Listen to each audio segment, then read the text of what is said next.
Hi, in the previous video I showed you how to create this grid text effect, and in this one I'm going to show you how to create this effect, and also I'm going to explain how you can increase the space between squares because the filter does not provide such option and we have to do this manually. So let's get started by closing this project and then create a new one from the file menu, new. Now select one of the templates, go to the advanced options and select the foreground color, click OK, and this created a background with a black color. Then again I'm going to use the text tool, click, type GIMP, then I'm going to click Ctrl A to select the text, use the bold option, change the color to white for now, and also type 250 pixels. Next I'm going to grab the rectangle select tool, click and drag, and down here for the size I'm going to type 750 and 200, then just click enter. Then I'm going to create a new layer from this option, click OK, and then I'm going to click in the middle of the selection to apply it. Then I'm going to use the edit menu, fill with the background color which is white, then Ctrl Shift A to deselect, and also go to layer, auto crop layer. I'm going to position this over here and now go to the filters, gimmick. And for those of you who are new to my tutorials, this is a plugin. I'm going to include a link in the description where you can download it. Next I'll go to the arrays and frames, find grid, and then I'm going to type 7 for the X size and 7 for the Y size. And by the way, you can also create rectangles with this filter. You can type in different numbers for X and Y and you'll get a rectangle, but if you want to get a square, the numbers here must be the same. Then I'll just click OK. Grab the move tool and position this over here for now.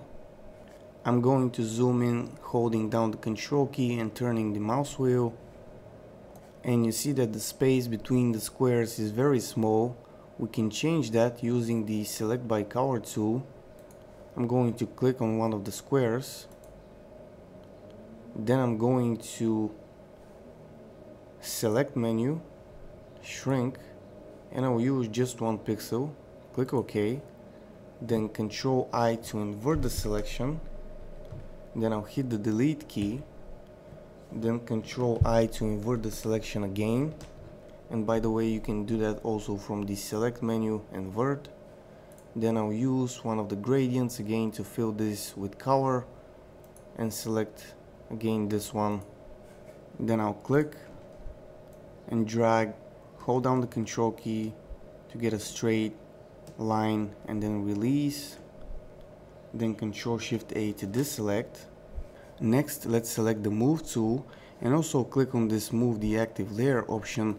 Because the space between the squares is transparent, you may end up picking up the background layer instead of the layer with the squares, so this option should be selected, and then we are going to position this over the text.